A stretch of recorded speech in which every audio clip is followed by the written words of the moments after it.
Last night, ESPN aired the first part of its 30 for 30 Once Upon a Time in Queens, and it has to do with the 1986 Mets. That was a great team, but even greater characters. Darryl Strawberry, Dwight Gooden, Lenny Dykstra. And it helps that this team played in New York, where everything is bigger. They belong in an elite group because when you say the 86 Mets or the 85 Bears, you have an image that comes to mind. But they were one-and-doneers. You know, the 27 Yankees come to mind, the 72 Dolphins. But like Michael Jordan, you can say Michael Jordan's Bulls, and you got 6 championships. They kind of cancel each other out. Same with Joe Montana and the 49ers. They won 4 Super Bowls. The 90s Cowboys, the 70s Steelers, the late 90s Yankees. You could also, look at maybe the 2016 Cubs are going to join that list one day, or the 2016 Cavaliers. All of these teams deserve their own 30 for 30, and most of them will probably get one. But the Mets, they get their turn this week, and it's a lot of fun. I was very fortunate. My first full-time job in sports was at CNN, where I was in Atlanta and then went to New York to become the New York Bureau reporter. And I got to cover the 86 Mets. I was there 84, 85, 86, and then they sent me back down to Atlanta where I got to anchor some of the weekend sports. But to be around the 86 Mets, to be around them socially was always entertaining. And when you start to think of that team, you had Gooden and Strawberry, who were young, and we thought they were future Hall of Famers. We thought Darryl Strawberry was the next Ted Williams. We thought Dwight Gooden was going to be, just Dwight Gooden, the best pitcher we had ever seen, at least in the modern era. But it didn't happen that way. You had a lot of players on that team with a lot of big personalities, and it's a shame they only won 1 World Series. But I think winning 1 makes you more interesting. Of course, you'd love to have 2 or 3, but there's always what could have been. The 85 Bears, what could have been? You won 1. But being around the personalities, and I remember they tried to do their best to shelter Dwight Gooden. And, Doc was just a phenomenon. He was one of those where you go, wow, so young, so talented, and dominating. And Darryl Strawberry, he didn't just hit home runs, he hit bombs. You had Keith Hernandez, who it feels like he was the leader of the team. Gary Carter, the catcher, thought it was his team, but it wasn't. Lenny Dykstra had more bravado than I think any athlete I've been around. And you were wondering why he had so much bravado, but he was not afraid. And the fact that he called himself by his nickname, Nails, I always loved. He was not afraid of a big moment there. Ray Knight, former Gold Glove boxer, third baseman, nicest guy in the world until you pushed his buttons. Kevin Mitchell in left field, didn't want to cross him. Like there was so much going on. Pitchers, Ron Darling, Bobby Ojeda. You had, let's see, who was the left-handed relief pitcher? Roger McDowell? Roger was a crazy. He's a righty, right? Oh. Yeah. Who was Aguilera in there? No. Yeah, Rick Aguilera wasn't a personality. Jesse Orozco was your closer. Like they just had so many guys. You went into that locker room, and there was a soundbite waiting to happen with somebody in there.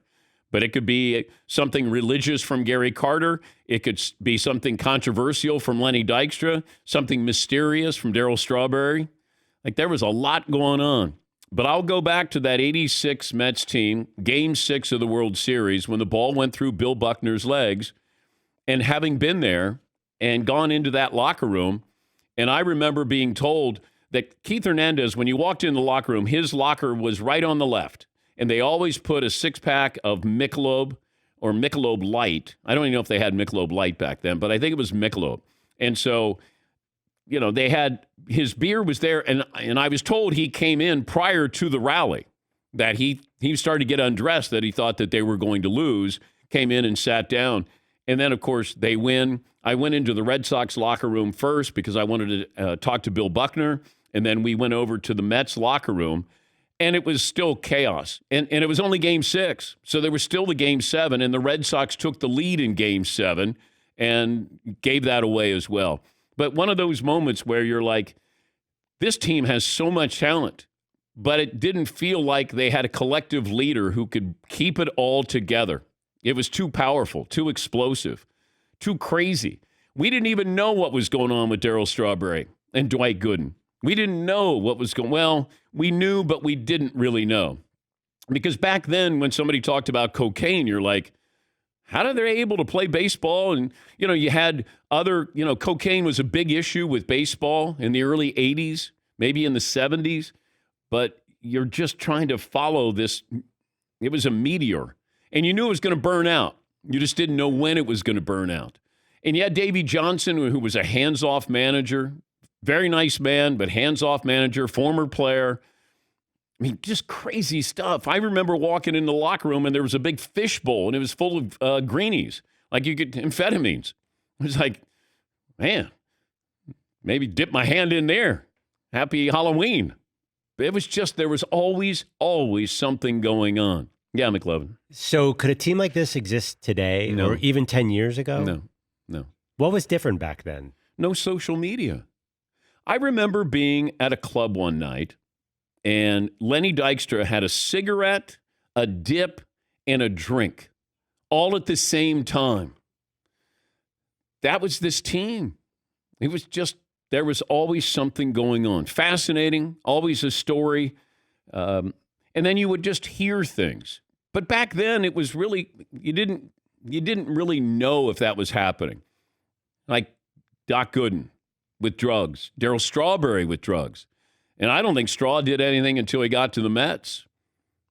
And he talked about being on the back of the team plane doing coke. So his first line of coke, he's with the Mets in the back of the plane, and they're doing blow. And what could have been for Darryl Strawberry, and what could have been for Dwight Gooden, and what could have been for the 86 Mets. But these are the first two episodes. They got two more episodes after this. But I mean, there's stories of what went on in between innings with some players, with some fans, some women. Like, there's a lot of wild stuff that happened. A lot of wild stuff. Yeah, McLovin. In between innings? Yeah. Like they're still in the game? Those are long innings. At least you hope they are. But so yeah. They're getting to third base on and off the field. Wait. Wow. Okay. All right. I don't know. That's allowed, right? Yeah. Third base. Yeah. Yeah, takes me back to those moments where, and a lot of times when you're a reporter, you think you have your eyes open. I didn't even know what I was looking for.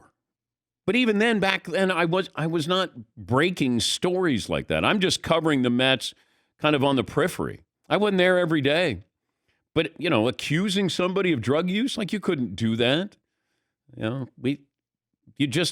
were certain people, like Kevin Mitchell. I don't think I ever talked to Kevin Mitchell.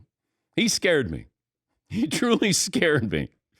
Wally Backman, he was a wild guy too. Like, there was so much stuff that went on, and these personalities, it was quite a show. But they only won one, and the reason why they only won one is because they were the 86 Mets.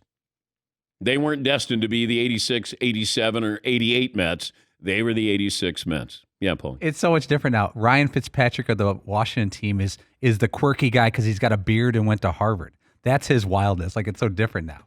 Yes, Todd. You think if Davey Johnson was more strict, less lenient, they could have won more, or they needed to have that personality to even win that one in 86? I don't know. I don't know if they would have listened. But Davey was a former player. Man, I'm guessing, but look at the 85 Bears. They had Mike Ditka, Mr. Disciplinarian. They only won one. Should have won two, but they won one. That's it. But those one and dones are more fascinating. Now, I know the Jordan Bulls, there was so much going on there. That they're kind of an anomaly. But what happened with that one year, that magical year, and how it happened, and the Bears just dominated, whereas the Mets should have lost. It's like when you have a band that stays together for just a little while, like Nirvana, like where you go, God, what could have been? That's the Mets of 86. You just have this moment where you go, let's capture it. Oh, this is going to last forever. Gooden's going to continue to dominate. He's going to continue to be 24-4 and have the wicked curveball. I sat behind home plate on an off day. And I remember it was Gooden against Dennis Martinez in the Expos. And I went out to watch that game just because Gooden was on the mound. And I sat behind home plate. And it's still one of those moments, as many sporting events as I've seen, when you see somebody and you go, this team has no chance. His fastball and then that breaking ball, and you're just watching grown men and you're going, and he's a kid. Like Gooden's 20. And you're watching something, you think, this is going to last for a long time. And he had pockets, but he had demons. And we've had Doc on before, and we've talked about this. And you can't help but like him. But they tried to protect him the best they could. It was really difficult to get an interview with him back then. I enjoyed Strawberry. I thought Strawberry was wonderful when he was there. But they came up with excuses all the time, like he's got a toothache. He's got a sinus infection. And then you didn't realize, but, it was a day game after a night game, and Straw wasn't going to be there. It was there. I just didn't know how to get to it. And even then, I probably wouldn't have been equipped to do something like that. It's like, Mark McGwire right in front of me. But I didn't know it was right in front of me. Jason Giambi, like sometimes it's right in front of you.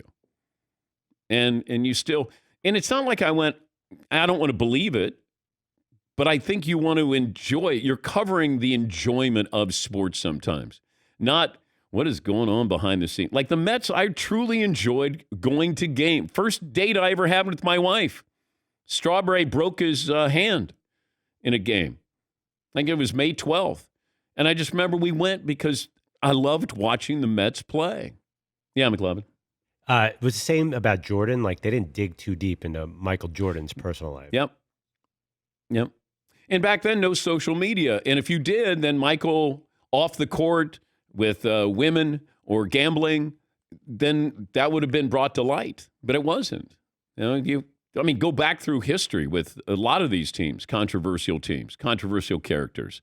Nowadays, we hear it. We see it. It's written. Somebody leaks something. There's a picture. There's always a picture. Yeah, Paul. I was thinking back of young athletes that just blossomed really fast. I don't think there's another athlete in another sport that I would bet more money on was going to the Hall of Fame than Dwight Gooden at age 20. Like you said, 24-4, led the league in strikeouts, complete games, innings pitched. He won the Cy Young, fourth in the MVP. His ERA in the National League was 1.53. I would have bet my life savings when he was 20 he'd be in the Hall of Fame, like Earl Campbell or Lawrence Taylor type. But I think people back then thought Darryl Strawberry was going to hit 500 home runs because he just had that ability. He just had this natural ability. I mean, we marvel at Ken Griffey Jr.'s swing. Straw had a swing that it was just a home run swing. But it's a lot of fun. Take a trip down memory lane, and man, wild stuff.